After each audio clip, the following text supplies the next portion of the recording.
governors are sitting there. The politicians are sitting in this chair. And the press is sitting in that chair. And you're the chips. And they don't care. They don't care one little bit. How many people die, hurt, or buried? They don't care. They'll just buy more guns and go out and get scabs to come in and take your places. These boys waited in Burden by the railroad tracks. They waited for the scabs coming in.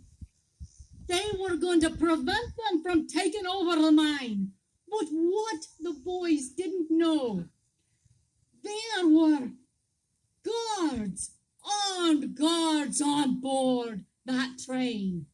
Armed, each one of them with a brand new 1894 repeating rifle.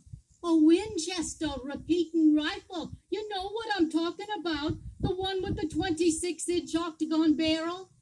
Had the tube underneath. Held 9 rounds. One in the chamber. Lever action. Top ejecting. Oh, they were itching to try it out on somebody. And when that train pulled in, they gunned down 47 of our boys, and eventually 8 of them died. 8 of them died. Then Winchester, he's proud of what he's done. He gets together with a guy named Browning, and they come up with something bigger and better. It's called a machine gun, and it holds this 50 caliber round, and they try it out and they think, oh, this is wonderful. Only it melts things because it's too powerful. And they try the water-cooled barrel, and that's a little better, but the water boils, so they go back and they try again, and they find out a 30 caliber shell. So in the 30 caliber shell in '06, that was your 30-06. That's what they used in these machine guns. They put this 30-06 shell inside this belt driven into the top part of that machine gun. And it had a short bolt action. And they were able to fire down 450 to 600 bullets a minute. Oh, they said time was money. Time was money. And they showed this to the government. And the government said, oh, how wonderful. And the businessmen said, oh, how wonderful. And the reporters all said, oh, how wonderful. And the laborers said, oh, because they knew they were going to be the ones gunned down. It wasn't enough for those dirty, blood-sucking bosses.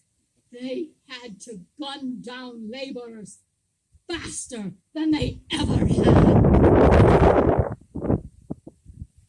It doesn't matter what race, creed, or political banner you're standing under. We're in this war. We're in a war, and we're in it together, every one of us. This nation was founded by agitators. We need strong agitators and laborers who aren't afraid to lay down their lives, such as these boys did.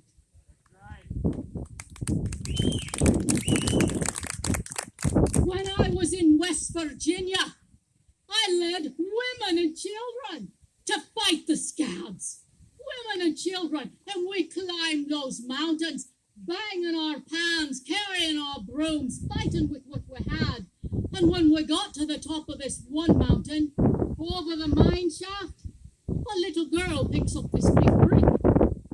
And her mother says, oh, honey, be throwing the big gun at those poor old scabs. Pick up a rock that will fit in the palm of your hand so you can aim it and hit him really hard.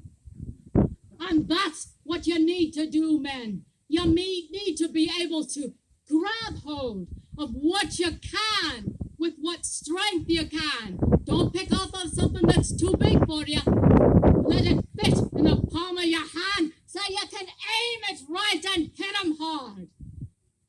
Keep fighting, boys. Stand together in solidarity. We've got to keep fighting. I fought until there wasn't an ounce of breath left in these old bones. I faced their guns. I endured their lies. I survived their prisons.